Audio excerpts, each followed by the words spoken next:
Hey guys, tonight we're taking a quiet drift back to Scotland. It's late, the candle's flickering, and the air smells like damp parchment, salt, and maybe a touch of paranoia, because we're heading straight into the life of a man who saw witches everywhere, King James VI of Scotland. Later, James III of England, the king who united two crowns, and then became absolutely terrified of old women making soup. So get comfortable. Maybe a cup of tea, preferably not one with mysterious herbs in it. Let's settle in for a slow stroll through the strange story behind Macbeth, and the very real women who inspired its witches. The king who saw devils in his dreams, James VI, was born in 1566, which already tells you things were going to be complicated. Scotland in the mid-1500s was a full-time drama show, nobles stabbing each other, religion fighting religion, and the royal family basically living on pure anxiety. James's mother was Mary, Queen of Scots. She had everything: power, beauty, enemies, and a knack for marrying the wrong men. His father, Lord Darnley, was murdered when James was about 8 months old, and everyone suspected Mary. So, you could say the young king had trust issues before he could walk. He grew up with tutors, books, and constant whispers of treason. And like most lonely royals, James developed a few quirks. He loved theology, hunting, and overanalyzing everything. He was, by all accounts, both clever and exhausting. A kind of man who would win an argument at dinner and then write a 400-page treatise just to make sure you knew he was right. But one thing truly fascinated him: witchcraft. You see, this was the 1500s, the golden age of blaming witches for anything inconvenient. Crops failed, witches. Your cow exploded, witches. Your cousin got a rash after eating bad shellfish? Obviously witchcraft. And James, ever the intellectual, decided to personally investigate. The storm at sea in 1589, James decided to get married. His bride, Anne of Denmark, was a princess, young, polite, and from a country that had way fewer murder plots than Scotland. The marriage was arranged as usual, and Anne set sail to meet her new husband, except her ship hit a massive storm in the North Sea. It was so bad she had to turn back to Norway. James, in a rare romantic gesture, decided to go fetch her himself. And he faced the same storms on the way. Now, most people would call this weather, but this was early modern Europe, and meteorology wasn't really a thing. So, naturally, someone decided that witches must have conjured the storm.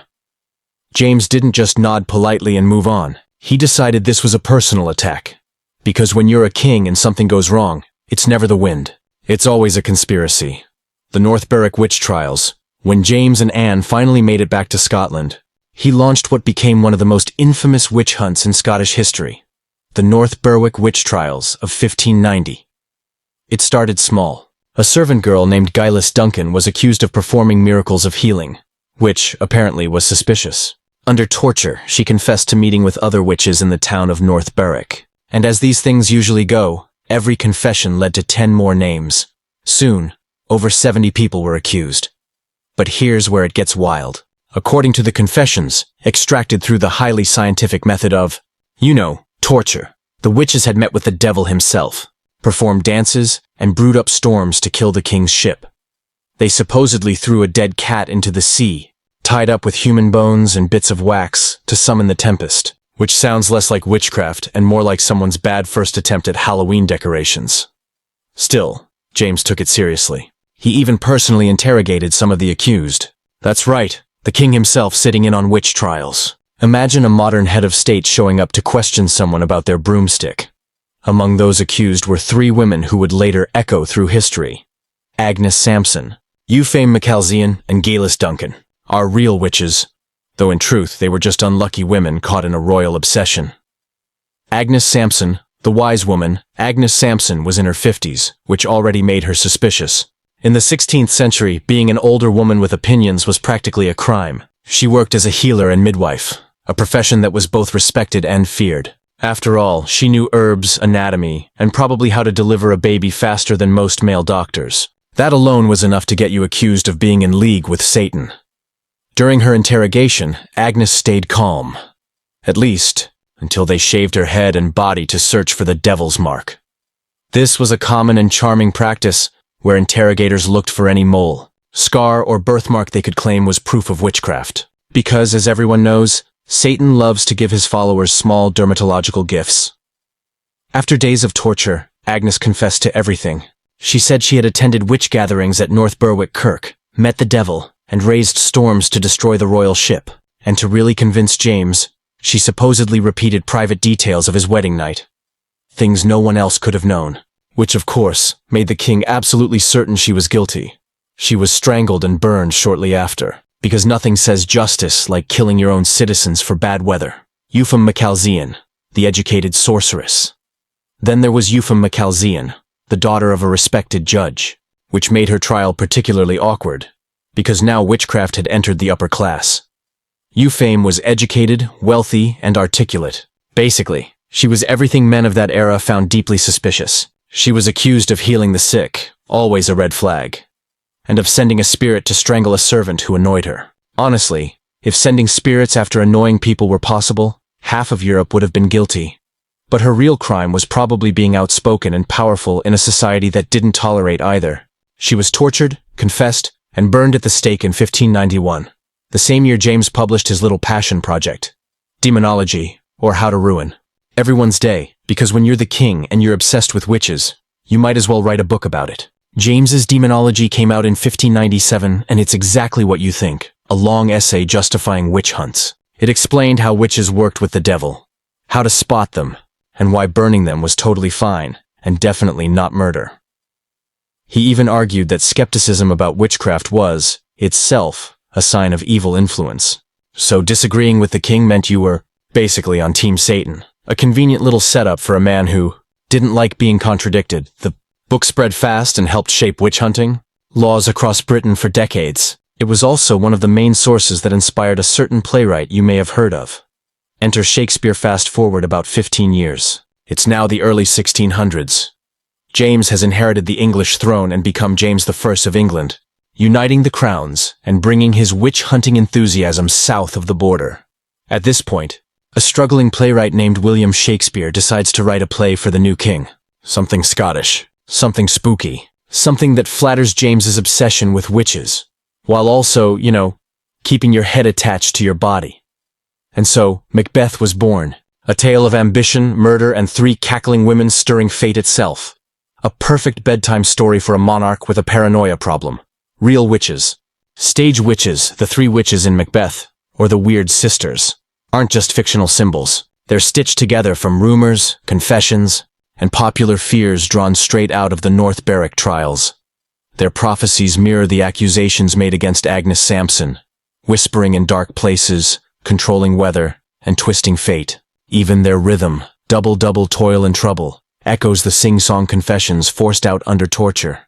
The play took the horror of real women's suffering and turned it into entertainment. But to James, it wasn't entertainment. He saw it as validation, proof that even England's greatest writer agreed. Witches were real, and he was the man chosen to fight them.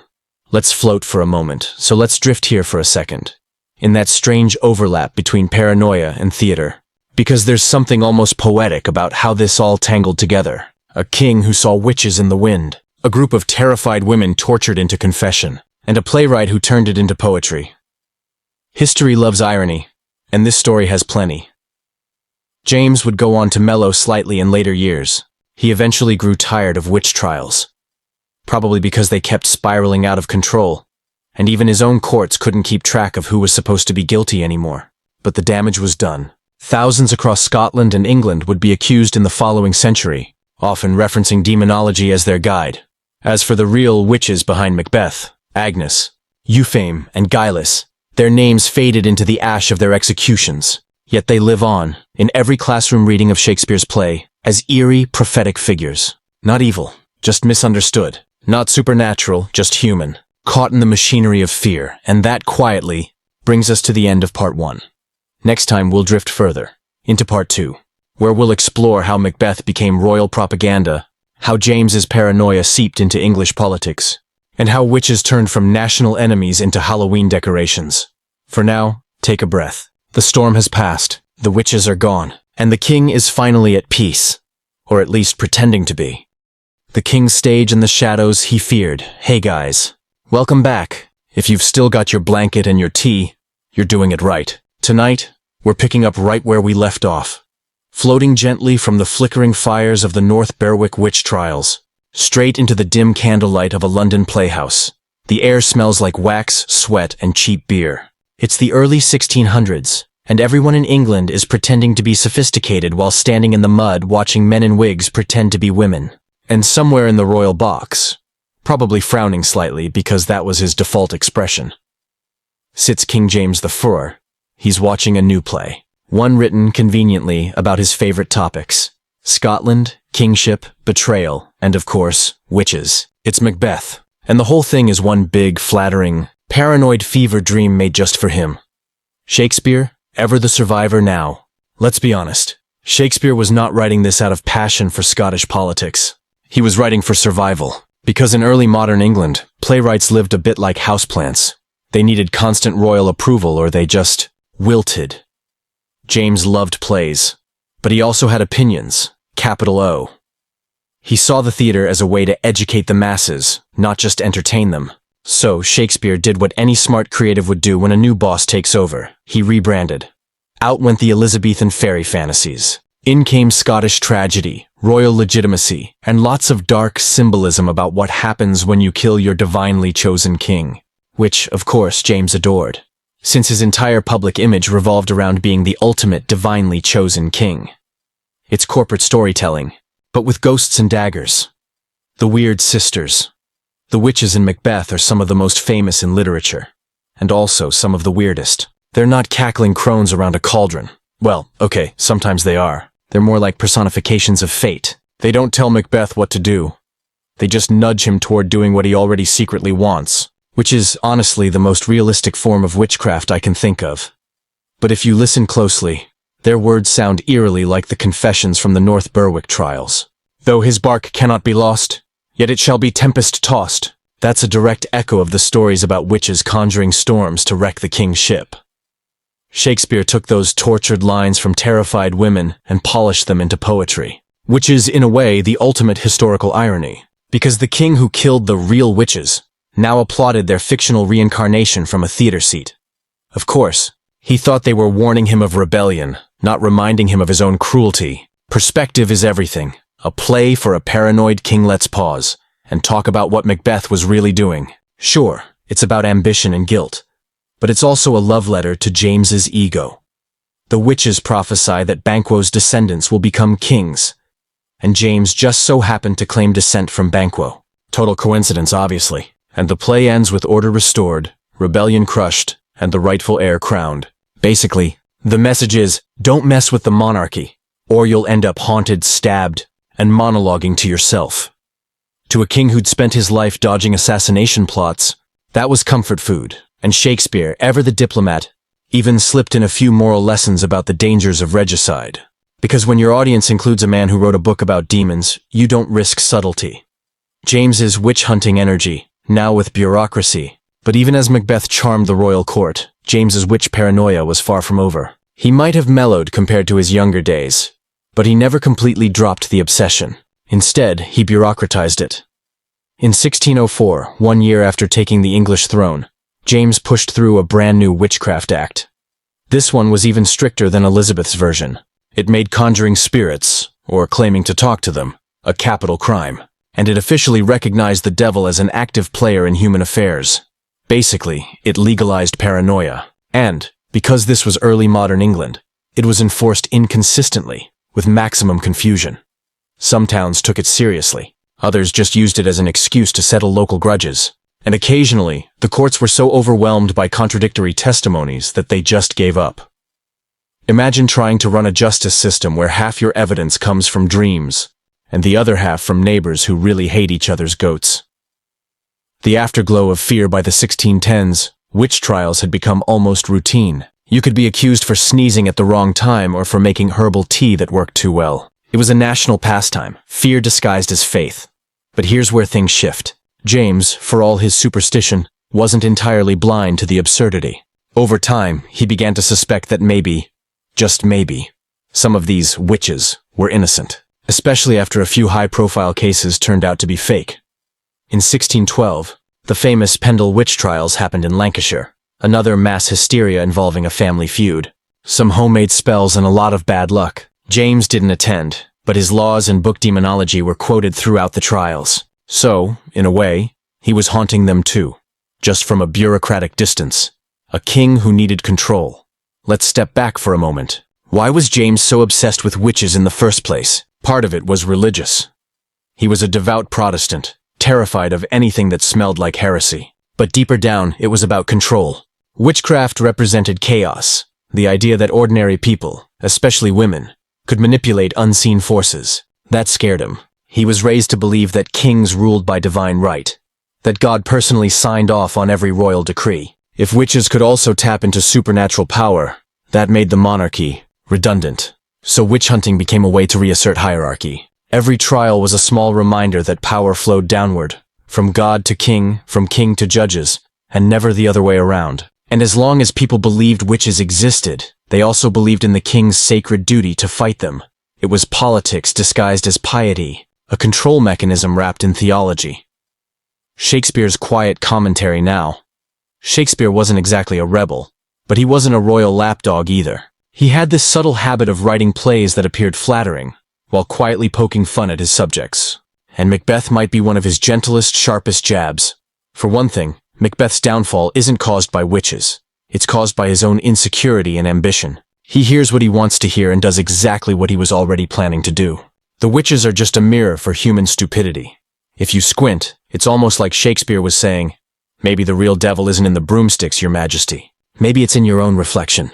But of course, he said it in iambic pentameter, so everyone clapped instead of arresting him. Life after fears. James grew older. The energy that once fueled his witch hunts shifted into different forms of anxiety. He became obsessed with political plots, especially Catholic ones. He saw Jesuits hiding behind every curtain, whispering rebellion into his wine. And honestly, he wasn't completely wrong. The gunpowder plot of 1605 had been a real attempt to blow him up, so his paranoia had some legitimate fuel. But the witchcraft panic slowly began to fade from royal fashion. By the time of his death in 1625, James had quietly distanced himself from the hysteria he'd once unleashed. He still believed in witches. He just didn't have the energy to chase them anymore. Old age, gout, and too many theological arguments will do that to a man. Meanwhile, in the playhouses, Macbeth kept living on. Theaters continued to perform it, though actors started whispering it was cursed, because of course they did. The story was soaked in death, ambition, and witchcraft. A perfect recipe for backstage accidents. Some said Shakespeare had used real witch spells in the script, stolen from Scottish folklore. Others claimed actors had died mid-performance. Most likely it was just coincidence.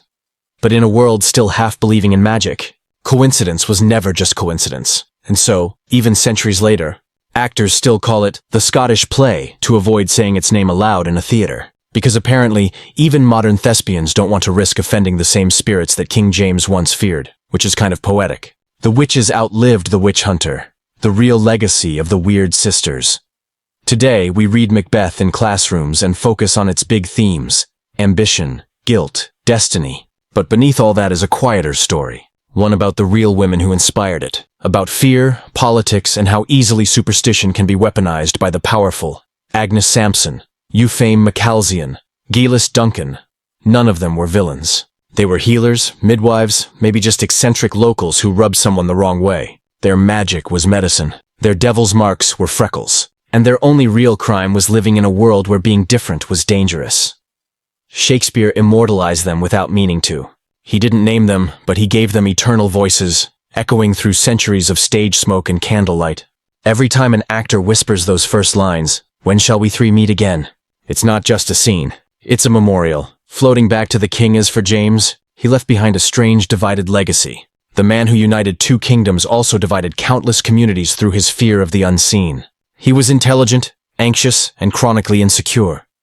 A king who wanted to prove he was chosen by God, yet constantly acted like he was cursed instead.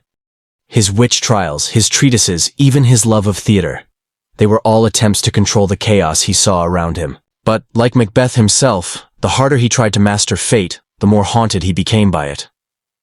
In the end, he died quietly, in his bed, not by storm or sorcery. His crown passed on peacefully, his fears forgotten for a moment. But his imagination lingered. In every story of witches, every ghostly stage whisper, every flicker of candlelight. Let's pause here, and just breathe for a moment. You can almost hear the sea outside Edinburgh. You can almost see the torches dying out after a trial. The theater curtains falling, the ink drying on a nervous playwright's desk.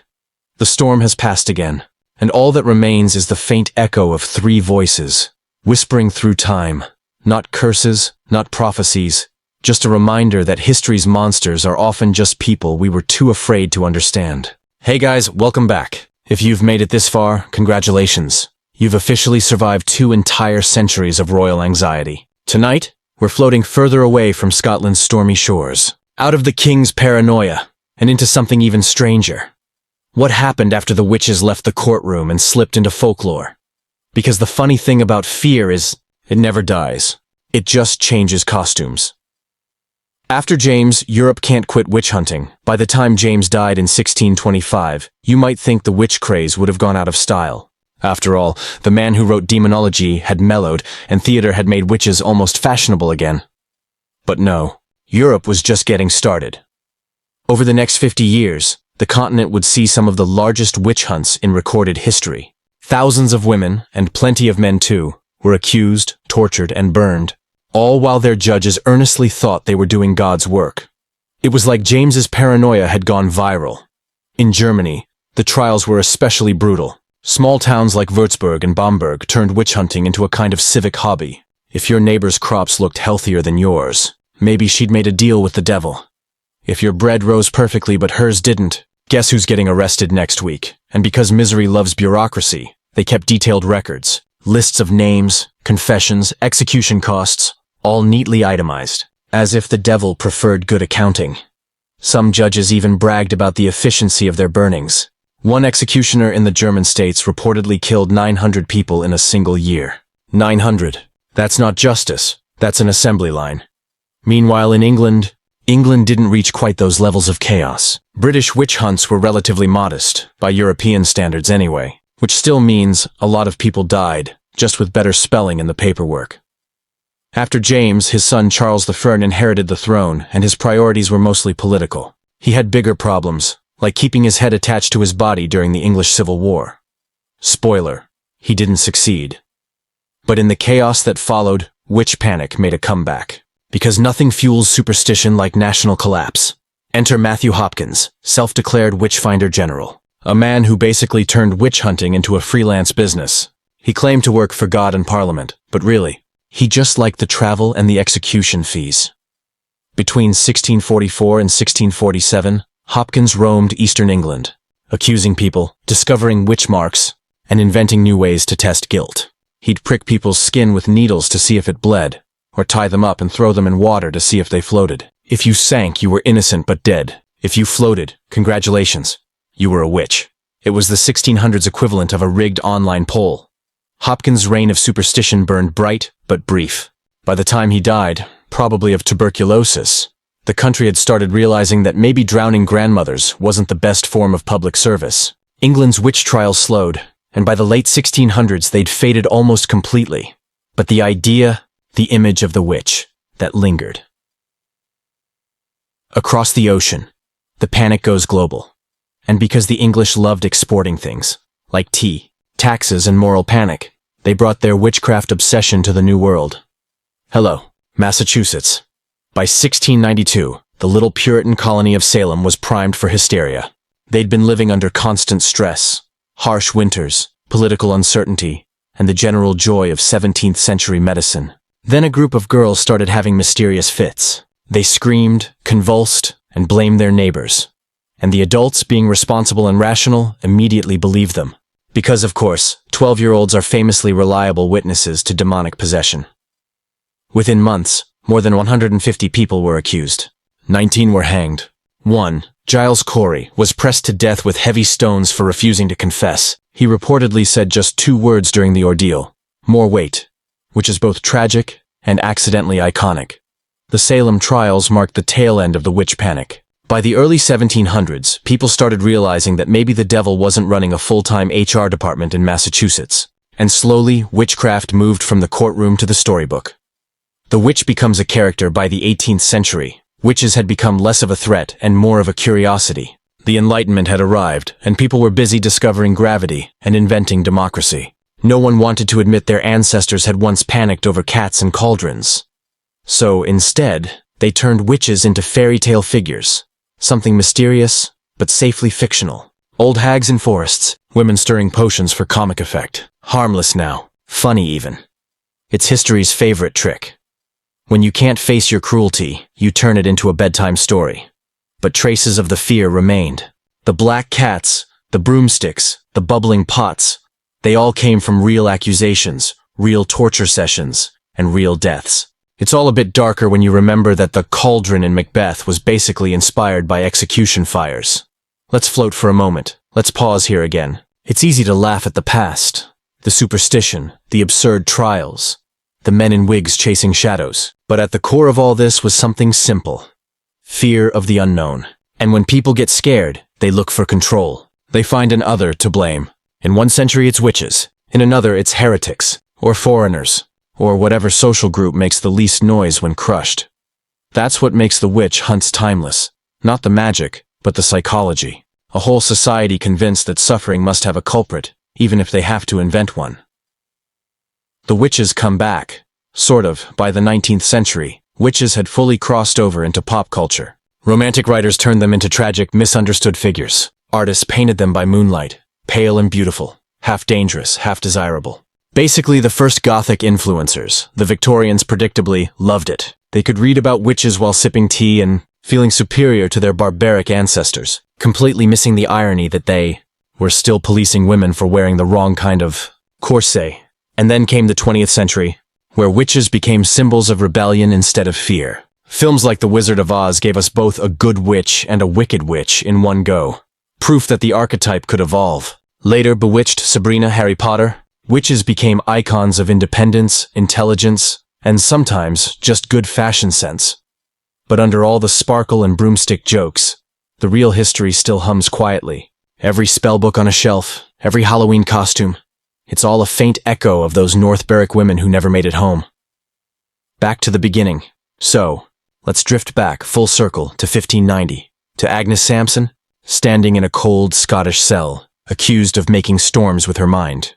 To Euphame Macalzean, the educated woman who healed the sick, but couldn't heal herself from the king's suspicion. To Galis Duncan, the servant girl whose gift for midwifery got twisted into devil's work. 3 women, 3 lives. Each one crushed beneath the weight of a royal imagination that mistook power for truth. Their stories became whispers, then rumors, then inspiration. Shakespeare gave them a stage, and that stage gave them eternity. And centuries later, we still quote their fictional lines without realizing we're quoting their ghosts. When shall we 3 meet again? The answer, apparently, is every time someone opens Macbeth. The king's final irony, King James, in his own strange way, got what he wanted. He was remembered, not for uniting Britain, not for his political theories or his translation of the Bible, but for his obsession with witches and for being the nervous inspiration behind one of the world's greatest plays. That's the kind of immortality you can't plan for. You write a book to prove witches exist, and 400 years later, people remember you as the guy who made Shakespeare write about 3 imaginary ones. History has a cruel sense of humor. The slow fade is. We drift toward the end of this story. Picture the scene fading. The torches go out one by one. The courtroom empties. The stage curtain falls. The witches of North Berwick are gone. The king is gone. Even Shakespeare is gone. But the story stays, softened by centuries, wrapped in poetry, recited by schoolchildren who will never know the smell of smoke in a real witch trial. And maybe that's the quiet mercy of history. It forgets the pain, but remembers the rhythm. It leaves us the words, but not the screams. One last thought, it's tempting to end with something neat, some moral about progress or enlightenment. But really, the witch trials weren't a chapter. They were a mirror. They showed how quickly fear can become law, and how easily power can disguise cruelty as protection. We've changed the costumes, sure, but the instinct's still there. The need to name an enemy, the comfort of certainty, the suspicion of those who don't fit the mold. The witches may have left the pyres, but the smoke still hangs in the air. So, tonight, as you drift off, maybe with the rain tapping softly outside, or your room light dimmed just enough to look medieval, remember them. The women who didn't make it to the stage, the king who couldn't sleep for fear of shadows, and the playwright who turned fear into poetry. Because that's the real magic of it all. The story never burned. Hey guys, welcome back. If you're still here, you've survived about 500 years of bad decisions, paranoia, and some really questionable theology. At this point, you've earned your tea, your blanket, and maybe a tiny witchy nap. But before you drift off, let's finish this story. Because the witches didn't stay in the 1600s. They've been reinvented again and again, each century reshaping them into whatever women weren't supposed to be at the time. The witch became a mirror, and every age looked into it and saw itself. The Romantic Resurrection. Let's start in the 1800s. The age of poetry, melancholy, and too many people dying of tuberculosis in dramatic ways. The Enlightenment had long buried the witch hunts. Science had taken over, but artists, being allergic to logic, missed the mystery of the old world. So they brought the witches back. As tragic, beautiful figures. Women who knew secrets men had forgotten. Poets like Coleridge, Keats, and Shelley all flirted with witchy themes. Not to condemn them, but to romanticize them. Painters followed suit. Take, for instance, the pre-Raphaelites, a group of Victorian artists who were basically 19th century Instagram influencers with oil paint. They filled their canvases with pale women staring moodily into space, hair unbrushed, candles flickering nearby. To them, the witch wasn't evil. She was free. Dangerous, yes, but in a way that made repression look boring. It's funny. The same culture that forced women into corsets and fainting couches suddenly found power in chanting, as long as it was painted in soft light and framed in gold. So the witch quietly changed from threat to symbol. She was still other, but now she was interesting. The Victorian irony, of course. This didn't mean Victorians actually treated women better. They just liked the aesthetic of power, not the reality. You could hang a painting of a witch in your parlor, but if your wife spoke her mind at dinner, that was still a scandal. Victorian society was obsessed with purity and terrified of desire, so the witch became a stand-in for what they couldn't talk about. Sexuality, rebellion, the body itself. She was both the forbidden and the fascination.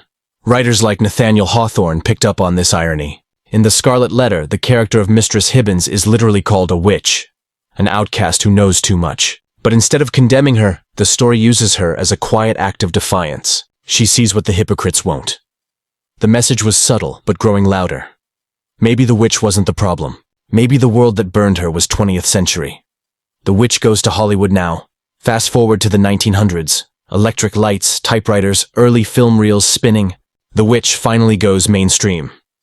In 1939, The Wizard of Oz gives us two archetypes at once. Glinda the Good Witch, pastel gown, perfect curls, basically an enchanted cupcake. And the Wicked Witch of the West, green, shrieking, allergic to water. Two sides of one cultural coin. One was the acceptable woman, soft, sweet, decorative. The other was everything women weren't supposed to be. Powerful, loud, independent. Naturally, one got a castle and flying monkeys, and the other got a bubble. The world wasn't ready to handle nuance, but at least the witch had screen time. Then came the mid-century charm of Bewitched, 1960s suburbia, where magic was fine as long as you used it to make dinner faster. Samantha wiggled her nose, and housewives everywhere sighed. It was feminism's pregame show, disguised as sitcom fluff. By the 1990s, witches were everywhere again. From The Craft to Practical Magic to Sabrina. They'd become pop icons of self-reliance. Young, clever, beautiful, misunderstood. Basically, Tumblr before Tumblr. And while the special effects improved, the core story stayed the same. A woman with power, punished or feared, yet endlessly fascinating. The modern witch now, we're in the 21st century, where the witch has completed her transformation. She's no longer a figure of fear. She's a brand, a lifestyle, a hashtag witch talk, manifestation. Crystal energy. It's like the North Berwick trials got reimagined through a Sephora palette. But under the glitter, the roots are surprisingly deep. Modern witchcraft, Wicca, neo-paganism, and all its cousins, actually began as a serious spiritual revival in the 20th century. People like Gerald Gardner and Doreen Valiente tried to reconstruct pre-Christian rituals, blending folklore, nature worship, and old magic. They wanted to reclaim what centuries of patriarchy had condemned. And quietly, the witch became an icon of resistance. Today, she's a symbol of autonomy, especially for women in queer communities who were once silenced by the same forces that burned witches centuries ago. She's not feared anymore. She's admired. Feared only, maybe, by people who still find independent women threatening. So in a strange way, the witch finally won. It just took 500 years. Macbeth's afterlife, meanwhile, Shakespeare's witches never left the stage. Macbeth gets performed constantly, in schools, in smoky theaters, in minimalist modern rewrites with LED lighting. And every generation sees something new in those three women.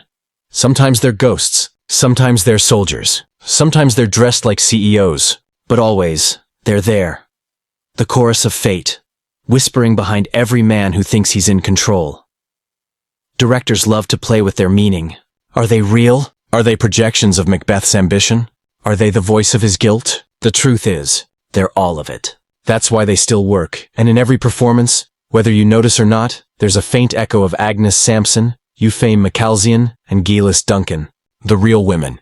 The ones whose names almost vanished. They've been transmuted into poetry, refracted through centuries of retelling. Their pain became art. Their erasure became immortality. It's a tragic sort of justice. The only kind history ever gives out. Consistently King James's final ghost, and what about our anxious monarch? James probably would have hated this evolution. He wanted witches eradicated, not idolized. He wrote demonology to prove their danger, and now his name is tied to a story that made them fascinating forever. Imagine haunting your own legacy. That's King James's eternal fate, condemned to spend literary eternity surrounded by the women he feared most.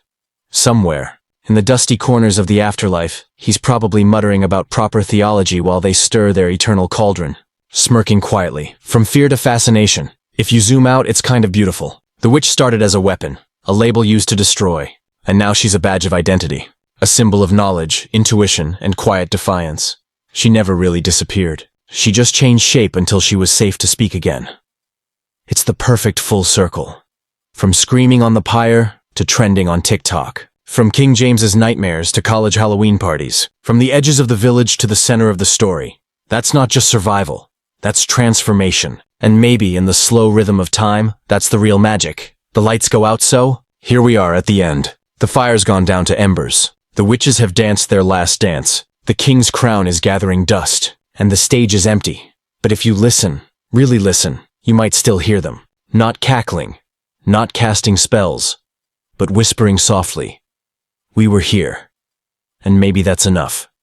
Because every time you read Macbeth, or light a candle, or roll your eyes at some politician panicking about corruption, you're part of that same long, strange human loop, the one that keeps trying to name the darkness, and every so often accidentally names itself. So, close your eyes, let the noise of the past settle down, and remember, history isn't a straight line. It's a spell. We keep casting it, hoping this time we'll get it right. Good night, travelers. Sleep well, and if you hear whispering in the wind, it's probably just the witches, laughing quietly at how it all turned out.